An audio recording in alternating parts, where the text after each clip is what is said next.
Hoje eu tenho mais uma daquelas mensagens de Deus para você, daquelas que muitas vezes nós pegamos a Bíblia para ler e pensamos isso não tem muita importância. Tem. Às vezes o versículo que nós lemos fala coisas que a gente pensa, mas isso não tem a ver comigo, não é isso que eu quero, mas é o que Deus quer falar conosco. Então eu já tenho explicado que nada foi colocado na Bíblia em vão. Vamos meditar então, vamos prestar atenção, porque Jesus falou que o reino de Deus, ele é semelhante a um tesouro escondido no campo. A gente tem que fazer por onde encontrar esse tesouro, que está oculto na palavra de Deus. Porque ali está tudo o que nós precisamos para vencermos na vida. No primeiro livro de Reis, capítulo 15, nos versos 18 e 19, diz assim: Então Asa tomou toda a prata e ouro que ficaram nos tesouros da casa do Senhor, e os tesouros da casa do rei, e os entregou na mão dos seus servos, e os enviou a Bene-Hadad, filho de Tabrimon, filho de Ezion, rei da Síria, que habitava em Damasco, dizendo: Haja aliança entre mim e ti, como houve entre meu pai e teu pai. Eis que aqui te mando um presente de prata e de ouro. Vai, pois, e anula a tua aliança com Baasa, rei de Israel, para que ele se retire de mim. Vamos entender o que está dizendo aqui. Quando Asa começou a reinar sobre Judá, ele fez o que era reto aos olhos de Deus. Ele mandou que fossem exterminados todos os sodomitas. E ele mandou tirar todos os ídolos, as imagens de escultura que os seus antepassados tinham feito. E até a sua mãe, ele não permitiu que ela fosse mais a rainha, porque ela tinha feito uma estátua de Aserá. Aserá era considerada a deusa do amor e do sexo. Juntamente com Baal, eles eram considerados os deuses da fertilidade. Segundo alguns estudiosos, a estátua de Aserá era esculpida numa árvore, que era colocada no pátio, e o povo se prostituía debaixo daquela árvore. Aserá era representada pelo órgão sexual feminino, enquanto que Baal era representado pelo órgão sexual masculino. Era uma verdadeira aberração. E Asa mandou cortar essas árvores, ele desfez esse ídolo e queimou. E esse ato de obediência a Deus, de ter destruído todas aquelas imagens, de ter exterminado da terra os pecadores, o que ele fez? Esse ato rendeu a ele muitos anos de paz. Uma coisa simples, mas que muitas vezes a pessoa não observa. Está escrito no livro de Êxodo, capítulo 23, nos versículos 24 e 25, você devia marcar isso na sua Bíblia, anotar num papel, que é para você não esquecer e para você mostrar para as pessoas que você sabe que andam adorando essas esculturas. Diz assim: não te inclinarás diante dos seus deuses, nem os servirás, nem farás conforme as suas obras, antes os destruirás totalmente e quebrarás de todos as suas estátuas, e servireis ao Senhor vosso Deus. E ele abençoará o vosso pão e a vossa água. Tem muita gente que o pão e a água não está abençoado. Ou seja, o alimento da pessoa faz mal para ela. Tem pessoas que não podem botar nada no estômago que faz mal. Outras não podem comer uma coisa, não podem beber outra, faz mal. Mas Deus diz: servireis ao Senhor vosso Deus, está escrito aqui. Você destruirá totalmente, quebrará suas estátuas e servireis ao Senhor vosso Deus. E aí ele abençoará o vosso pão e a vossa água. E olha o que ele diz: e eu tirarei do meio de ti as enfermidades. Tem muita gente sofrendo com doenças que nunca acabam. Cura uma, aparece outra. E a pessoa não se toca que ela tem que se livrar desses objetos, dessas imagens religiosas, porque por trás delas tem um demônio ali atrapalhando a vida da pessoa. Quando não é na saúde, é no casamento, é nos filhos, é um problema atrás do outro. Quando não é assim, é nas finanças. A pessoa vive na miséria. Não importa quanto ela ganhe por mês, o dinheiro dela não dá. Deus não diz nada que não seja para o nosso bem. Se Ele falou para você se livrar disso, é bom você obedecer. Asa obedeceu. E durante muitos anos ele viveu em paz. Só que num determinado momento, ele foi relaxando na fé. E ele começou a duvidar da proteção de Deus. Então, o que ele fez? Ele resolveu construir muros em torno da cidade. Eu já falei sobre isso lá no vídeo 271, eu não vou falar novamente. A mensagem hoje é outra. Depois você assiste o vídeo 271, que é para você ver quanta burrice esse indivíduo fez. Ele começou muito bem e Deus começou abençoando ele. Mas de repente ele começou a duvidar e fez tanta burrice. Depois assiste o vídeo 271 que você vai ver do que eu estou falando. Hoje eu só estou citando isso aí, que é para chegar onde eu quero. A mensagem é outra. Mas então, falando, quando Asa se deixou tomar pelo medo, ele começou a duvidar da proteção de Deus. Aí um etíope chamado Zerá, ele ajuntou um exército de 1 milhão de homens. E ele veio contra Asa para tomar Judá. Só para você saber, o exército de Asa possuía 300 mil homens. Como é que Asa, com 300 mil homens, ia enfrentar um exército de 1 milhão de homens? Não tinha jeito. Mas Asa invocou a Deus. Ele invocou o Deus Todo-Poderoso.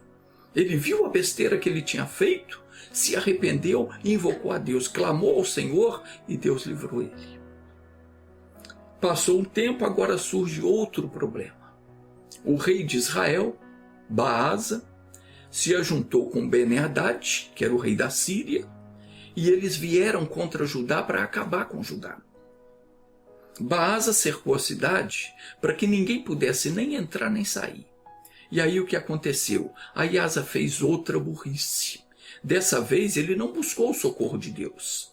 O que ele fez? Ele pegou tudo que tinha de riqueza, todo o ouro, toda a prata da casa dele e da casa de Deus, e mandou então para o Ben-Hadad. E ele diz, está escrito lá no livro de 2 Crônicas 16, versículo 4, que Ben-Hadad deu ouvidos ao rei Asa. E ele enviou os comandantes dos seus exércitos contra as cidades de Israel. Então aí aconteceu que o Baasa, rei de Israel, ele desistiu de atacar Judá, foi embora, Judá ficou livre daquele problema. Mas o que aconteceu? O Asa arrumou para si um problema ainda pior. Porque aquela situação era uma oportunidade para ele derrotar tanto o Baasa quanto o Ben-Hadad.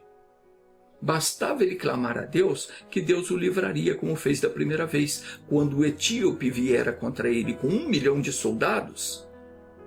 Mas dessa vez ele teve medo do exército de Israel, ele não confiou que Deus o livraria, e aí fez essa besteira, pegou toda a riqueza que tinha, deu para o Ben-Hadad. Tudo bem, Ben-Hadad foi lá, investiu contra o rei de Israel, e o rei de Israel desistiu da guerra. Só que aí Deus mandou o profeta falar com Asa o seguinte, ele disse, você foi estúpido, eu poderia te dar a vitória completa, mas você preferiu a ajuda de outro homem, agora você ficou nas mãos dele. E muitas vezes nós fazemos isso. Às vezes nós deixamos de confiar no Senhor para confiar no ser humano. Resultado, ao invés de resolver o problema, nós arrumamos mais dor de cabeça para nós. Bom, o profeta foi então e falou com Asa. Ele disse, por que confiaste no rei da Síria e não confiaste no Senhor teu Deus? O exército do rei da Síria escapou da tua mão. Porventura não foram os etíopes e os líbios um grande exército com muitíssimos carros e cavaleiros? Confiando tu, porém, no Senhor, ele os entregou nas suas mãos. Porque quanto ao Senhor, os seus olhos passam por toda a terra, para mostrar-se forte a favor daqueles cujo coração é perfeito para com ele. Nisto procedeste loucamente, pois desde agora haverá guerras contra ti. O rei Asa, então, ouvindo essa palavra, ao invés dele se arrepender do que ele fez e buscar o perdão de Deus, sabe o que ele fez? Diz aqui no versículo 10, então Asa, indignado contra o profeta, lançou-o na casa do tronco, porque estava enfurecido contra ele por causa disso. Que estúpido, né? Meu querido, minha querida, sempre coloque Deus em primeiro lugar na sua vida. Evite fazer aliança com quem quer que seja. Você pode até buscar a ajuda do homem. Não há mal nisso, mas desde que Deus te oriente a fazer isso. Aconteça o que acontecer, primeiro busque a Deus. Se o Senhor levantar alguém para te ajudar, muito bem, mas nunca coloque Deus em segundo plano. Tem gente que sentiu uma dorzinha e corre para o médico. Não é errado ir ao médico, mas por que não ora antes? Ore, consulte a Deus, repreenda aquele mal, porque pode ser um plano do diabo para acabar com a sua vida. Mas a pessoa não busca, não invoca a Deus. O que faz? Ela vai correndo para o médico. Aí chega lá, ela cai nas mãos de um médico que se vendeu para o diabo, que só pensa em encher o bolso de dinheiro. Aí o doutor inventa um montão de coisa, uma droga aqui, uma cirurgia ali, a pessoa se acaba na mão do médico. O mesmo acontece com a vida financeira. A pessoa começa a gastar mais do que ganha, fica toda endividada, aí ela começa a entrar no cartão de crédito, no cheque especial, aí não tem como pagar, começa a pedir dinheiro emprestado, levanta um empréstimo no banco, vai se enrolando, vai se enrolando. Por que não obedece a palavra de Deus? Está escrito em Romanos 13:8, a ninguém devais coisa alguma. Então pare com esse negócio de comprar fiado. Se você não tem dinheiro para comprar à vista, é melhor você ficar sem do que ficar devendo aos outros. Ah, mas se eu não comprar a prestação, eu nunca vou ter nada. Não tenha. Ore a Deus, porque foi Ele quem prometeu te fazer prosperar em tudo, em todos os seus caminhos. Agora, como é que Ele vai te fazer prosperar? Quando você ouvir a palavra. Onde é que está a sua fé? Está escrito em Deuteronômio capítulo 28, o Senhor disse, se ouvires atentamente a voz do Senhor teu Deus, tendo cuidado de guardar todos os seus mandamentos que hoje te ordeno, o Senhor teu Deus te exaltará sobre todas as nações da terra. Ele te exaltará. Você não vai mais ter que viver dependendo da caridade dos outros. No versículo 2 diz mais, diz, e todas essas bênçãos virão sobre ti e te alcançarão. Quando? Se ouvires a voz do Senhor teu Deus. Leia depois o capítulo 28, você que quer prosperar na vida. Leia depois o capítulo 28 de Deuteronômio, do versículo 1 ao 14, que é para você conhecer o que é que Deus te promete. E ore. Não pensa você que eu nunca passei dificuldade na vida. Eu aprendi a prosperar confiando em Deus. É cumprindo a palavra que você vai ver Deus agir na sua vida. Não é de outra forma. Então, firme-se em Jesus, porque Ele é o nosso amigo verdadeiro. Busque a Deus em primeiro lugar. Eu não sei por que surgem certas situações na vida, mas o apóstolo Pedro, ele falou que muitas vezes nós somos contristados com várias tentações. Ele disse assim, para que a prova da vossa fé, muito mais preciosa do que o ouro que perece e é provado pelo fogo, se ache em louvor e honra e glória na revelação de Jesus Cristo. Vamos orar agora? Pai, obrigado, porque o Senhor é Deus verdadeiro. Deus fiel, que honra e cumpre aquilo que o Senhor prometeu. O Senhor falou conosco através dessa palavra. E essa pessoa está dizendo, Deus me perdoa por eu ter agido de forma impensada. Eu tenho deixado o Senhor em segundo plano. Mas eu só tenho quebrado a cara por isso. Perdoa, Senhor, porque eu quero, a partir de hoje, começar uma nova caminhada contigo. Tu és o meu Deus. E eu quero, antes de qualquer coisa, dar ouvidos à tua voz. Deus, perdoa essa pessoa. E assuma agora o controle da vida dela. Em nome de Jesus eu mando que o mal vá embora. E que essa pessoa fique liberta para a tua glória. Em nome de Jesus, assim seja. Amém.